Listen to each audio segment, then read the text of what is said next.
Italy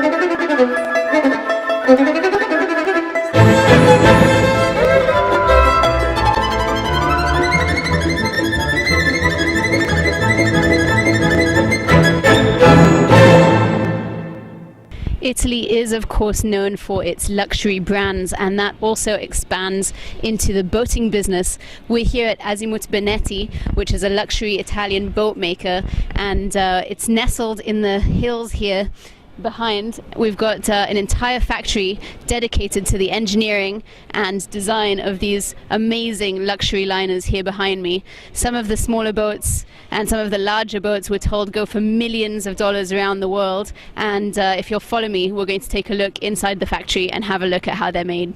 Azimut was one of the first companies in the marine industry to introduce one process that is called the vacuum infusion.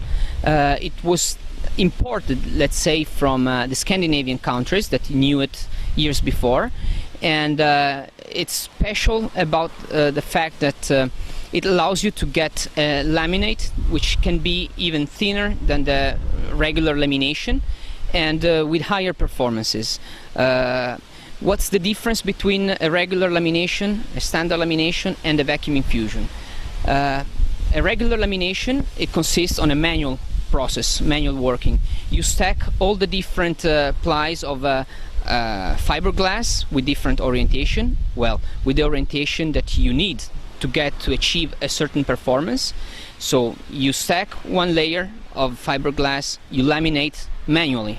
So you dispose the resin manually. Then you stack another ply, another layer, and then you resin again, and so on, up to the stack that you want. Vacuum infusion is easier in a certain way. It consists of stacking all the fiberglass at one time. So you dispose all the layers with the orientation that you need, that you want. Then you cover, of course, this over the mold, and then you cover the stack, you cover the layers with a peel of nylon. Then you insert over the nylon the different injection points in function of the distribution of the resin that you want to get. So you have to study before all the injection points, which is the best disposition of these injection points. At this time, you start injecting the resin, and at the same time you're putting the whole laminate under the pressure, so you suck out the air. And it's a process that takes sometimes, for a hole, 30 feet hole, maybe 8 hours. The boat will be the house of the customer for several days during his life, for several weeks during his life, and this house will be moving inside the water. So you have to think about all the equipment you have in your house, but you have also to think that you will move inside the water, and you will have the engine, you will have special equipment that make this house moving inside on the sea.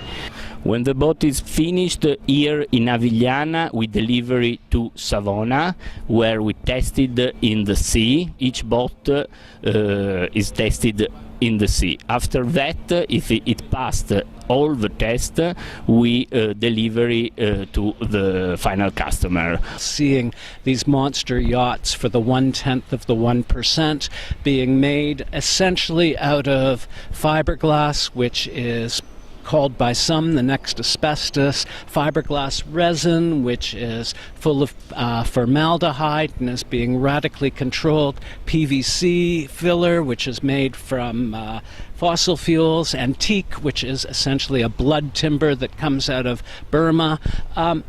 The whole thing from start to finish seemed to me such a relic of another era of endless consumption by the idle rich. And you hate to say come the revolution, you know who's going to get it first, but I just found it appalling. Now I know there are very wealthy people in the world, but this just seemed too much.